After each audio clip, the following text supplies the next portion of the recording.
A Syrian man tells RT that his baby boy was murdered by so-called moderate rebels in Syria to make him defect from the army.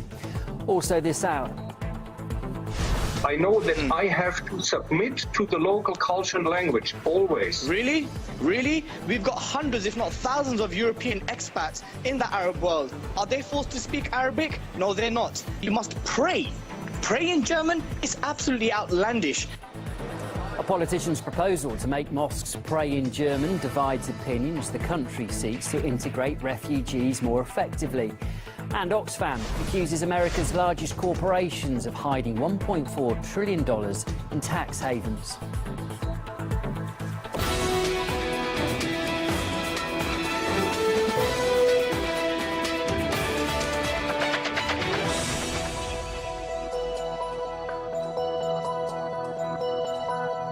Hello, welcome, coming to you live from Moscow. You're watching RT International.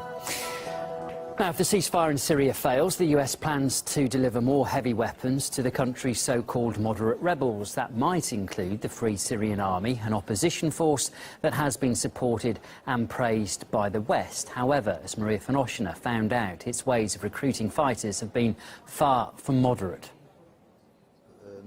This man was a Syrian army conscript. To protect his identity, we'll call him Abdel. He says he had to flee his home in the predominantly anti-government Syrian north after his baby son was slaughtered.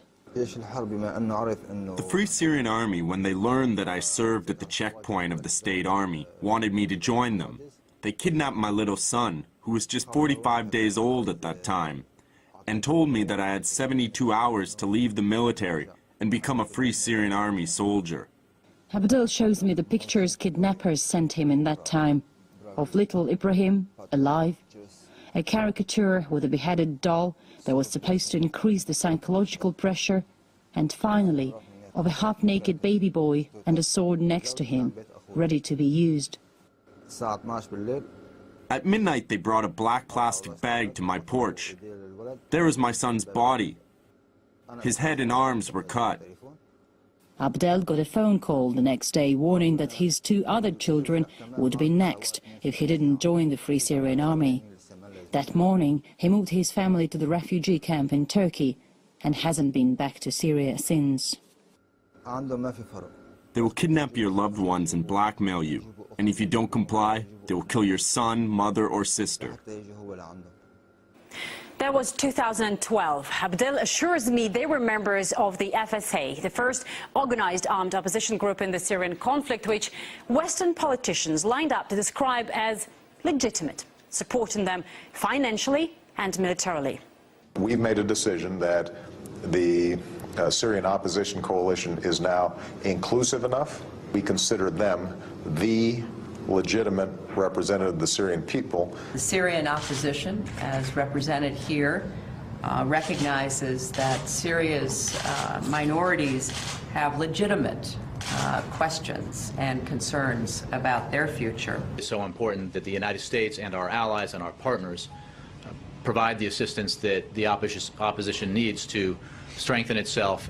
Long before ISIL, Abdel insists the FSA used jihadist tactics to lure Assad army members. Defection's a vital psychological tool deployed at seemingly any cost. Defections from Assad's army got vast global media coverage, as you can see, which some suspect encouraged even more to desert. Outside Syria, those trying to topple Assad also understood this effect, such as these emails from Hillary Clinton, then running the State Department, which was plugging a tool to track Assad army defections. Deputy Secretary Burns, Jake Alec. Please keep close hold, but my team is planning to launch a tool that will publicly track and map the defections in Syria. Our logic behind this is that nobody is visually representing and mapping the defections, which we believe are important in encouraging more to defect and giving confidence to the opposition. We're partnering with Al Jazeera, who will take primary ownership. There is no suggestion that any of these people knew how some defections were being pursued, but Abdel's story indicates that not all desertions were made alone. Maria van Oshena reporting there. Now, Germany is seeking ways to integrate the more than 1 million refugees that have arrived in the country since last year.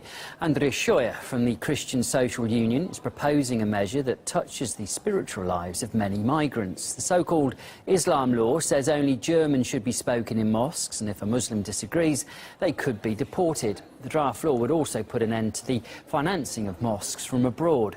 Well, we discussed the idea with Hans-Jörg Müller from the Alternative for Germany party, and also Dili Hussain. He's from the British online Muslim news website 5 Pillars UK.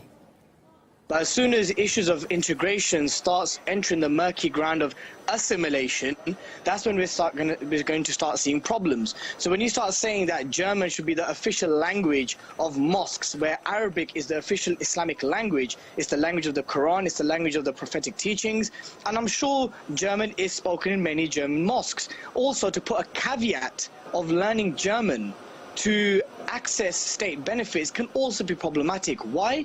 Because there are people who are coming to Germany who do not have their basic necessities, food, shelter, clothing. This is our home country, this is people coming in, yeah? And what Dili is proposing, I think, if I understand you right, that both should meet in the middle.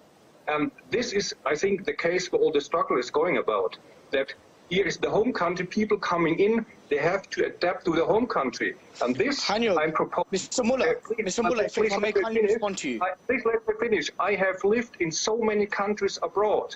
I know that I have to submit to the local culture and language, always. Really?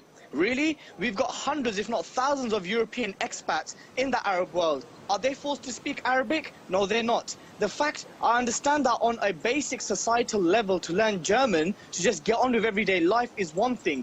To start saying that you must pray in German is absolutely outlandish. When people come to our countries, they have to behave by our values. And Mr. Hussain was right.